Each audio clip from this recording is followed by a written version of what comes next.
Selamat pagi rekan-rekan semua. Mari pada saat ini sebelum kita membaca dan juga merenungkan firman Tuhan, saya mengajak kita berdoa terlebih dahulu. Mari kita berdoa. Bapa di surga, kami bersyukur untuk kesempatan mengikuti chapel di pagi hari ini. Dan saat ini kami mau membaca juga merenungkan firman-Mu. Firman-Mu yang adalah pelita bagi kaki kami, terang bagi jalan kami. Kami berdoa agar kiranya Engkau menolong waktu kami membaca dan merenungkan firman-Mu. Roh Kudus bekerja di dalam hati kami sehingga kami boleh mengerti, kami boleh ngeh, kami boleh celik, dan kami juga boleh menerapkan firman di dalam kehidupan kami. Kami serahkan waktu pembacaan juga perenungan firman ini ke dalam tangan-Mu. Demi nama Tuhan kami, Tuhan Yesus, kami berdoa. Amin. Pada pagi ini, Bapak mau mengajak kita membaca dua bagian Alkitab. Yang pertama dari 2 Korintus pasal 3 ayat 18. 2 Korintus pasal 3 ayat 18. Kalau rekan-rekan membawa Alkitab, silakan bisa membuka Alkitabnya di 2 Korintus pasal 3 ayat 18. Mari kita membaca bagian ini bersama-sama. 2 Korintus pasal 3 ayat 18. Kita semua mencerminkan kemuliaan Tuhan dengan muka yang tidak berselubung. Karena kemuliaan itu datangnya dari Tuhan yang adalah roh, kita sedang diubah menjadi serupa dengan gambarnya dalam kemuliaan yang semakin besar. Satu bagian lagi dari Kolose pasal 3. Kolose pasal 3 ayat 8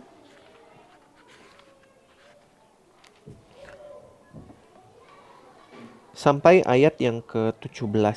Kolose pasal 3 ayat 8 sampai ayat yang ke-17.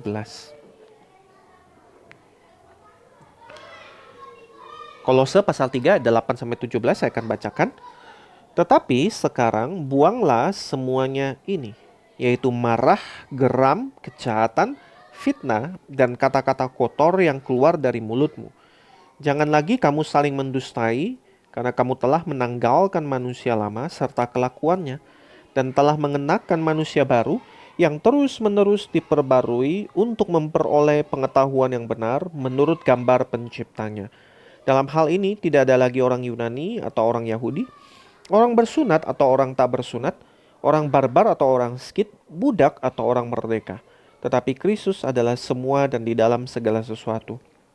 Karena itu, sebagai orang-orang pilihan Allah yang dikuduskan dan dikasihinya, kenakanlah belas kasihan, kemurahan, kerendahan hati, kelemah lembutan, dan kesabaran. Sabarlah kamu seorang terhadap yang lain, dan ampunilah seorang akan yang lain, apabila yang seorang mempunyai keluhan terhadap yang lain. Sama seperti Tuhan telah mengampuni kamu, perbuatlah juga demikian. Di atas semuanya itu, kenakanlah kasih sebagai pengikat yang mempersatukan dan menyempurnakan. Hendaklah damai sejahtera Kristus memerintah dalam hatimu, karena untuk itulah kamu telah dipanggil dalam satu tubuh, dan bersyukurlah. Hendaklah perkataan Kristus tinggal dengan limpahnya di antara kamu, sehingga kamu dengan segala hikmat mengajar dan menegur seorang akan yang lain, sambil menyanyikan mazmur, puji-pujian, dan nyanyian rohani, kamu mengucap syukur kepada Allah di dalam hatimu. Segala sesuatu yang kamu lakukan, dengan perkataan atau perbuatan, lakukanlah semuanya itu dalam nama Tuhan Yesus sambil mengucap syukur melalui Dia kepada Allah Bapa. Demikian firman Tuhan yang tidak bersalah dan tidak akan pernah memimpin kita kepada kesalahan. Rekan-rekan sekalian, setiap orang pasti memiliki seseorang yang menjadi model yang mereka kagumi atau mereka kasihi, yang mereka jadikan sebagai contoh. Anak-anak kecil seringkali meniru orang-orang tua mereka. Nah, kadang-kadang remaja-remaja ya seperti rekan-rekan semua punya idola-idolanya juga. Entahkah aktor atau artis Korea atau ada orang-orang tertentu yang kita kayaknya kagum banget. Kita kepengen sekali seperti mereka. Maka kemudian kita meniru ya idola-idola itu. Entah cara mereka bicara, cara mereka berpakaian, cara mereka menyisir rambutnya, menata dirinya, cara mereka menunjukkan dirinya. Jadi satu pertanyaan penting yang perlu kita sama-sama pikir adalah siapa yang sebenarnya sedang kita tiru atau kita modelkan lewat kehidupan kita. Atau lebih tajam lagi, siapa yang sebenarnya sedang kita cerminkan melalui hidup kita pada hari ini. Nah, di dalam firman Tuhan yang kita baca tadi dari 2 Korintus pasal 3 ayat 18, dikatakan di sana kita semua mencerminkan kemuliaan Tuhan dengan muka yang tidak berselubung. Kita semua mencerminkan kemuliaan Tuhan. Kita pada hari ini belajar bahwa Tuhan menciptakan kita menurut gambarnya. Kita sudah bahas itu panjang lebar di pertemuan yang lalu. Dan kita melihat bahwa kita dipanggil, ketika kita diciptakan menurut gambar rupa Tuhan, kita dipanggil untuk mencerminkan karakter Tuhan dalam kehidupan kita sehari-hari. Kita memodelkan Tuhan ya di dalam kehidupan kita sehari-hari. Bukan mencerminkan dunia, bukan mencerminkan artis atau idola di dalam dunia ini yang berubah-berubah trennya. Hari ini trennya rambutnya itu dikeriting. Besok 2 bulan lagi sudah berubah jadi rambut yang lurus. Hari ini model bajunya itu baju yang tertutup banget. Ya, 2 minggu lagi, 3 bulan lagi sudah berubah lagi modelnya. Itu fashion, itu tren yang berubah-berubah. Tetapi panggilan kita semua sebagai orang-orang yang diciptakan menurut gambar dan rupa Allah adalah kita memodelkan Tuhan yang tidak pernah berubah itu.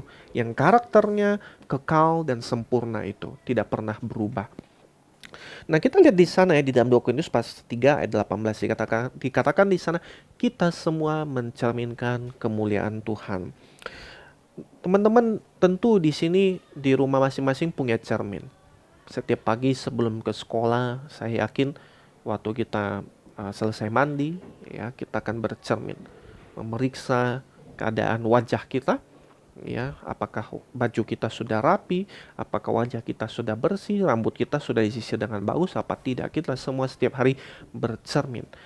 Cermin itu adalah satu benda yang akan memantulkan apa yang ada di depan dia.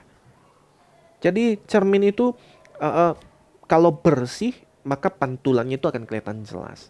Tapi kalau bayangkan cerminnya itu ternyata buram atau ternyata kotor, waktu kita bercermin, kayaknya wajah saya kok jadi jerawatan gitu. Atau ada flek atau ada komedong yang padahal itu debu di cerminnya. Nah, cuma waktu bercermin kelihatan kayak wajah kita itu ada kotorannya. Padahal itu cerminnya yang kotor. Atau waktu kita bercermin kita kelihatan bahwa kayaknya ada tai lalat gede banget di bagian pipi saya. Padahal itu cerminnya yang kemudian di situ ada kotorannya. Nah, jadi kalau cermin tidak bersih, maka pantulannya pun tidak akan bersih. Tidak mencerminkan dengan baik. Nah, menurut firman Tuhan dikatakan di sini, kita semua mencerminkan kemuliaan Tuhan. Kita diciptakan sebagai manusia itu yang harusnya memantulkan karakternya Tuhan yang menjadikan kita. Jadi kita harusnya seperti cermin yang memantulkan seperti apa sih Tuhan itu. Seperti apa Tuhan sifatnya, dirinya, karakternya harusnya tampak lewat kehidupan setiap kita. Nah, teman-teman sekalian, bagaimana kita mencerminkan kemuliaan Tuhan itu?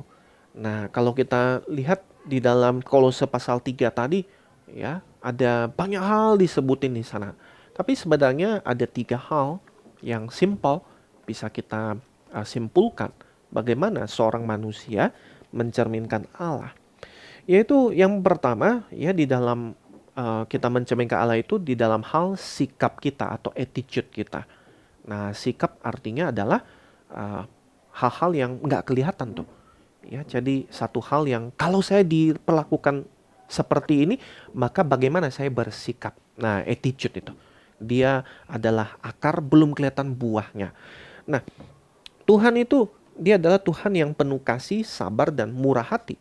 Kalau kita lihat di Kolose itu, kenapa diarahkan engkau menjadi seorang yang pemaaf, memberikan pengampunan, menunjukkan kemurahan hati, menunjukkan kesabaran, menunjukkan kebaikan. Itu semua adalah attitude, sikap. Ya, dan itu semua adalah sikap daripada Allah. Allah bukanlah Allah yang pendam, tetapi Allah yang menunjukkan maaf itu, memberikan pengampunan. Nah, jadi rekan-rekan ketika kita berinteraksi hari demi hari, di sekolah, di rumah, di mana saja, Di situ kita sebenarnya sedang memantulkan karakter Allah, sikap Allah itu. Ya, ketika engkau dijahati misalnya, bagaimana kamu bersikap? Ketika misalnya ada hal yang tidak menyenangkan kamu, ya, mungkin orang tua kamu kasih time limit buat kamu main handphone. Ya kan tidak menyenangkan tuh, lagi asyik-asyik main terus tiba-tiba dibatasin. Lalu bagaimana kamu bersikap? Nah, sikap kita akan memantulkan karakter Allah. Nah, itu yang pertama ya, kita mencerminkan Allah di dalam sikap kita, attitude kita. Yang kedua adalah kita mencerminkan Allah di dalam perkataan kita, di dalam speech-nya kita. Cara kita bicara, konten yang kita bicarakan, dan juga bicara dalam hal sini bukan sekedar lisan tapi juga tulisan, itu semua mencerminkan Allah.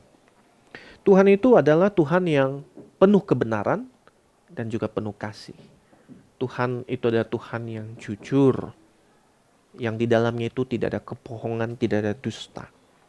Nah, maka perkataan kita itu kalau kita lihat dalam Kolose, ya kenapa dikatakan di sana engkau jangan lagi mendustai. Engkau perlu mengucapkan kata-kata yang baik di sana.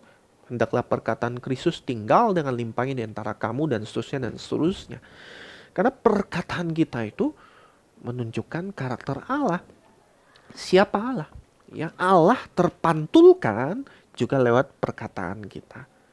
Ya, jadi ketika perkataan kita memakai kata-kata yang membangun, kata-kata yang konstruktif, bukannya destruktif, bukannya merusak, di situ pun sedang mencerminkan karakter Allah. Nah, Tuhan adalah Tuhan yang adalah kebenaran, bukan dusta. Ketika kita meniupkan hoax itu, ya, menebarkan fitnah atau kebohongan, di situ sebenarnya kita juga tidak sedang mencerminkan Tuhan, tidak memantulkan Tuhan. Lalu kata-kata kita ketika kita pakai untuk memuji Allah, menguatkan sesama, nah di situ sebenarnya sedang mencerminkan kemuliaan Tuhan. Tetapi seringkali kita justru memakainya untuk kata-kata yang merusak, bukan? Ya, kata-kata yang kotor gitu. Bahkan mungkin bagian. Dan itu semua sebenarnya tidak sedang mencerminkan kemuliaan Tuhan.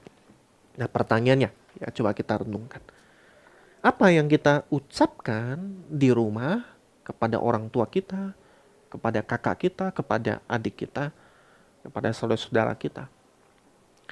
Bagaimana cara kita ngomong kepada teman-teman atau kepada guru kita? Apa yang kita posting, ya mungkin di Instagram atau di thread atau di apapun, ya cara kita mengkomunikasikannya. Semuanya itu mencerminkan Tuhan atau tidak mencerminkan Dia. Nah, yang ketiga, tadi ya mencerminkan Allah itu lewat attitude, sikap, kemudian lewat speech kita, lewat perkataan kita, tapi juga lewat yang ketiga perbuatan kita, tindakan kita, lewat actionnya kita. Ingat Tuhan itu sifatnya adalah adil, Dia Tuhan yang suci, Dia Tuhan yang kasih, Dia Tuhan yang kudus. Dan apapun yang kita lakukan, itu either mencerminkan itu semua atau tidak. Ya. Nah, teman-teman sekalian, ketika kamu keluar dari ruang kelas siang hari, kemudian berjalan di lapangan, nah, ketika sinar matahari itu mengenai kita, maka kita bisa lihat ada bayangan di belakang kita. Benar ya? Nah, bayangan itu nggak pernah tinggalin kita. Kemanapun kita pergi, waktu kita kena sinar, ada bayangannya. Nah, ini satu gambaran ya, bahwa bayangan itu ya, dia ikutin gerakan kita. Waktu kita angkat tangan, bayangannya juga angkat tangan gitu. Nah, teman-teman sekalian, ketika kita bicara tentang tindakan atau actionnya kita, itu juga sama seperti bayangan, shadow-nya dari diri kita. Jadi apapun yang kita lakukan, apapun yang kita kerjakan, itu sebenarnya adalah gambaran diri kita gitu. Ya, siapa diri kita. Dan di atas segalanya, apa yang kita lakukan, itu memantulkan siapa Allah itu. Nah, sekarang masalahnya adalah ketika saya bilang manusia mencerminkan Tuhan, masalahnya adalah cermin itu sudah retak atau sudah pecah. Ya, karena manusia berbuat dosa dan kehilangan kemuliaan Allah. Kita tidak lagi mencerminkan Tuhan sebagaimana seharusnya. Ya, sikap kita bukannya mirip Allah, tetapi mirip setan. Perkataan kita bukannya mencerminkan kejujuran, kasih, kebenaran yang adalah sifatnya Tuhan, tapi justru dusta, menghancurkan, merusakkan sesama. Perbuatan kita apalagi bukannya mencerminkan keadilan Allah, kebenaran Allah, kekudusan Allah, kasih Allah, tapi justru mencerminkan ketidakbenaran, ketidakadilan, dan seterusnya dan seterusnya. Nah, oleh sebab itu rekan-rekan semua, ya kita perlu ada juru selamat. Tuhan Yesus Kristus ketika datang ke dalam dunia, dia mati di atas kayu salib, dia bangkit lagi ya setelah 3 hari. Itu semua tujuannya adalah supaya kita semua boleh dipulihkan. Kita yang tadinya retak, kaca yang pecah itu boleh dipulihkan supaya kita boleh mencerminkan kemuliaan Tuhan lagi. Nah, oleh sebab itu, bagaimana kita bisa kembali mencerminkan kemuliaan Tuhan? Yang paling pertama adalah kita perlu percaya dan menerima Tuhan Yesus Kristus sebagai juru selamat kita. Ya, kita perlu datang kepada Dia. Tuhan, saya waktu baca firman Tuhan tadi dari 2 Korintus, dari Kolose, saya kemudian sadar Tuhan bahwa attitude saya, perkataan saya, perbuatan saya tidak mencerminkan Engkau Tuhan. Saya berdosa, saya sungguh berdosa. Dan saya tahu orang yang berdosa patut mengalami penghukuman. Tetapi saya bersyukur karena di dalam Tuhan Yesus hukuman saya sudah ditanggung, sudah diselesaikan. Dan saya bersyukur karena pengorbanan Tuhan Yesus buat saya. Jadi kita perlu percaya dan menerima Tuhan Yesus. Menerima Dia sebagai juru selamat kita yang sudah mati untuk kita, kaca yang pecah ini. Ya, Tuhan Yesus, Dia tidak pernah salah, tidak pernah berdosa. Tetapi Dia menanggung hukuman setiap kita. Nah, itu yang pertama. Yang kedua adalah ya, kita setelah menerima percaya Tuhan Yesus, kita juga perlu membaca firman Tuhan, Alkitab. Nah, tadi Bapak kan bilang bahwa kita dipanggil, diciptakan sebagai menurut gambar rupa Allah supaya kita boleh memantulkan sifatnya Tuhan. Betul ya? Nah, karena dosa ini kan rusak.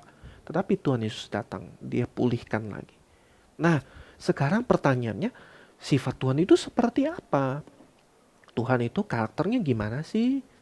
Tuhan itu dia punya karakter ya, itu seperti apa ya? Nah, kita nggak mungkin bisa tahu itu semua kalau kita tidak mengenal Tuhan. Dan cara kita mengenal Tuhan adalah membaca dan merenungkan firman-Nya. Karena lewat firman Tuhan, kita bisa kenal Tuhan itu Tuhan yang seperti apa. Tuhan yang bagaimana. Ya. Yang ketiga, selain kita membaca firman Tuhan, kita perlu berdoa dan meminta agar Roh Kudus membimbing kita lagi dan lagi. Tadi di 2 Korintus pasal 3 18 dia bilang kita semua mencerminkan kemuliaan Tuhan ya, dan kemuliaan itu datang dari Tuhan yang adalah Roh. Ya, jadi kita mengalami pembaharuan itu ya, kita mencerminkan kemuliaan Tuhan itu tidak bisa dengan kekuatan kita sendiri. Kita membutuhkan pertolongan dari Tuhan.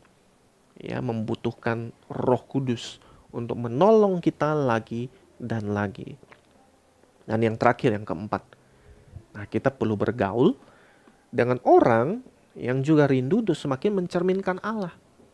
Kalau engkau di dalam pergaulanmu ya terus bergaul dengan orang-orang yang memang tidak suka dengan Allah, tidak suka mencerminkan Allah gitu, maka kita mustahil bisa kemudian memantulkan ya Allah, karakter-karakternya.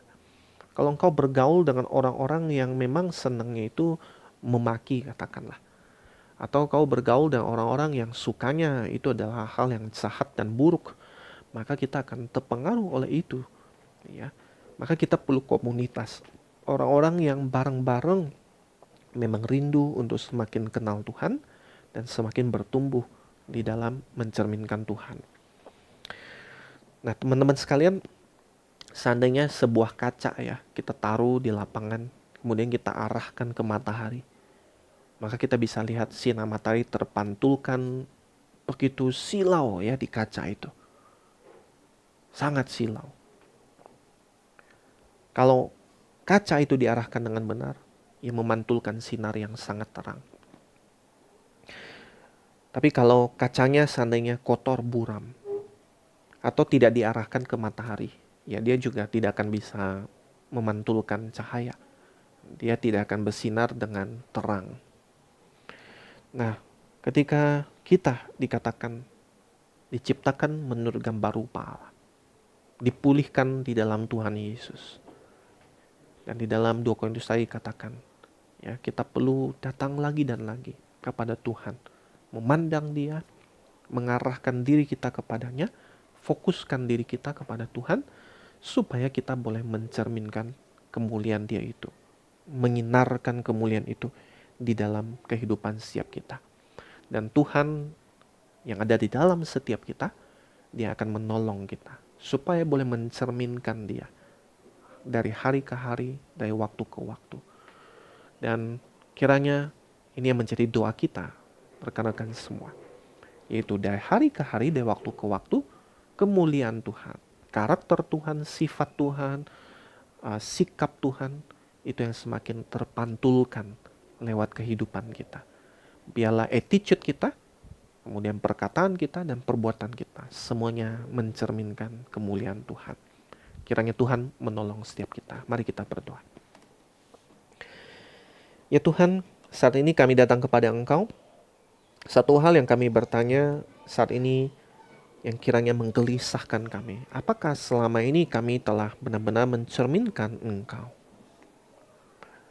Kami sadar ya Tuhan, ketika kami mau jujur menjawab pertanyaan ini, kami sadar sesadar-sadarnya bahwa kami gagal dan gagal. Kami seperti kaca yang retak, yang tidak bisa mencerminkan kemuliaan-Mu dengan benar, dengan sungguh, dengan murni. Oleh sebab itu kami memohon lagi dan lagi, agar kiranya Engkau mengampuni kami.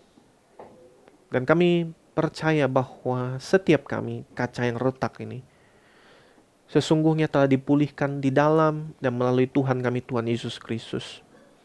Nah kami berdoa saat ini ya Tuhan, kiranya kami terus diperbaharui dari hari ke hari. Seperti firman Tuhan di Kolose tadi yang berkata, bahwa kami telah mengenakan manusia baru yang terus-menerus diperbaharui untuk memperoleh pengetahuan yang benar menurut gambar penciptanya. Biarlah kebenaran itu yang terus kami alami di dalam hidup kami. Dan biarlah sikap kami, perkataan kami, perbuatan kami semuanya mencerminkan Tuhan, memantulkan siapa Tuhan yang kami sembah, yang kami percaya, yang kami ikuti. Tolong kami ya Tuhan, karena kami tahu kami terbatas, kami lemah, kami gagal dan gagal. Kami berdoa oleh sebab itu, biarlah Roh Kudus yang ada di dalam setiap kami, yang menolong kami dari hari ke hari, dari waktu ke waktu. Sehingga citra Allah, gambar Allah, keserupan dengan Tuhan Yesus, itu yang boleh semakin tampak dari hari ke hari di dalam kehidupan kami. Tolong kami ya Tuhan, tolong kami. Ini menjadi doa kami, permohonan kami, yang kami pintakan, kami mohonkan di dalam nama Tuhan kami, Tuhan Yesus Kristus. Amin.